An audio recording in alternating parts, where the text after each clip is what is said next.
Welcome back, everybody. This morning we were talking a lot about World Kidney Day. Today we commemorate World Kidney Day. We gave you a lot of information that may be necessary and important for you to ensure a healthy life, a healthy future for yourself and for your family as well.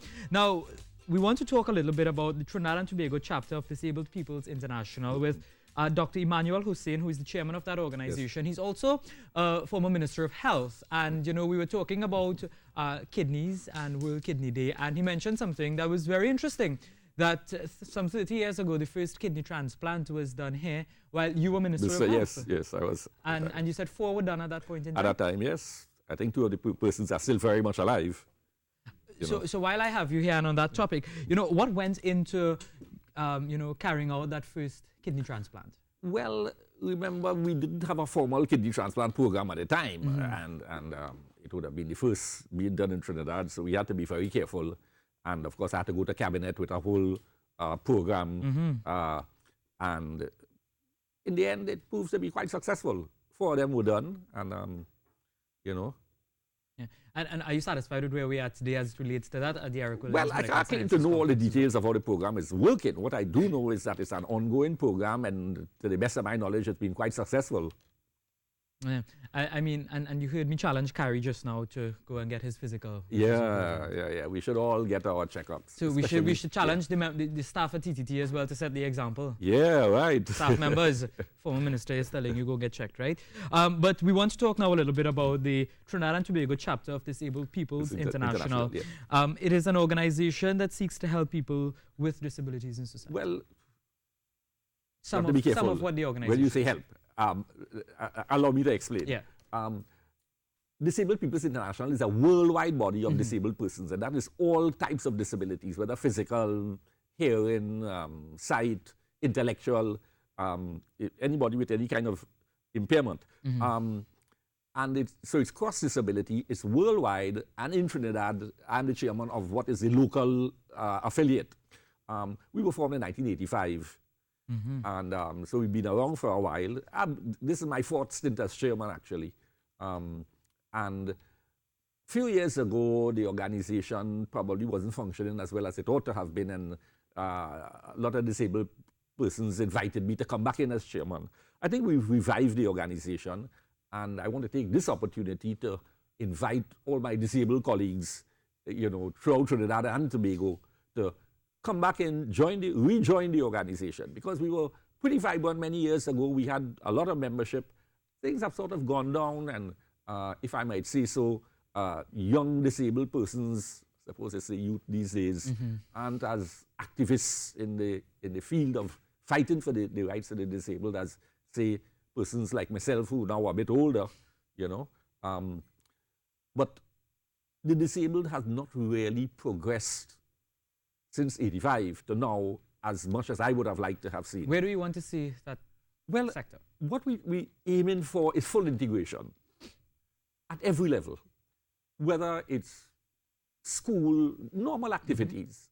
I mean, if I were to ask you, when you walk through Port of Spain, do you see blind persons in wheelchairs, etc., disabled people walking around town? It's not easy. But in some regard, we can see progress being made. Oh yeah, there's been some progress and a lot of awareness. So the average citizen is aware that the disabled are there, and most of them want to contribute in some way. But I dare say that the powers that be, and I don't just mean government, at all levels, have not done what they ought to have done, or what is being done in many other countries, both developed and developing countries. For example, if a disabled person wanted to go to the bank, most banks do not have proper parking for the disabled, or if they do, it's not in the best position. Right. Getting into the bank, going up to the counter, if you're in a wheelchair, the counters in the banks are too high. Quite often, most of the banks, they're just 2 stories with no lift.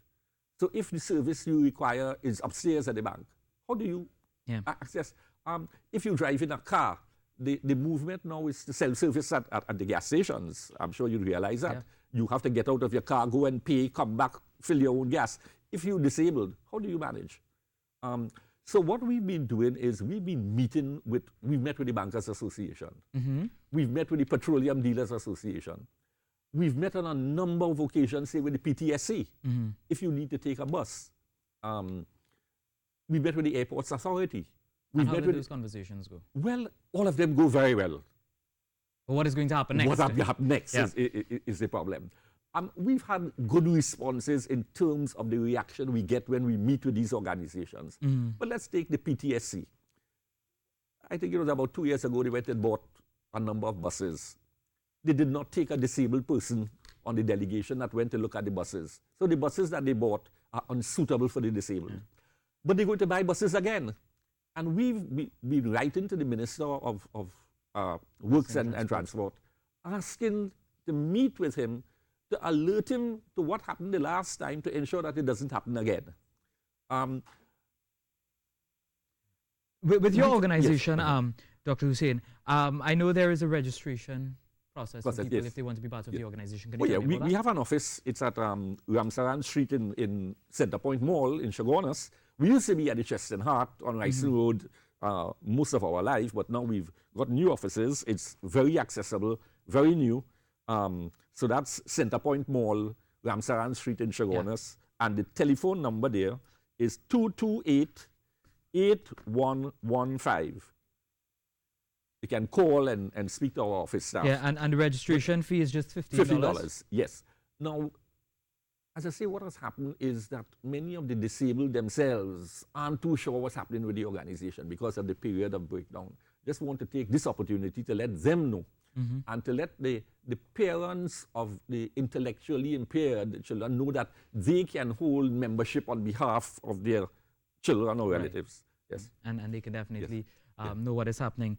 Dr. Hussain, thank you very much for coming on and sharing this information. Trinidad and Tobago chapter of Disabled People's International. And hopefully people contact you all and be part of this organization. And our motto is Vox Nostra, voice of our own. In other words, DPI tries to speak for the disabled to the powers that be, whoever that may be. And I want to wish you and the organization all the best moving forward. Thank you once again, very much, Dr. Hussain.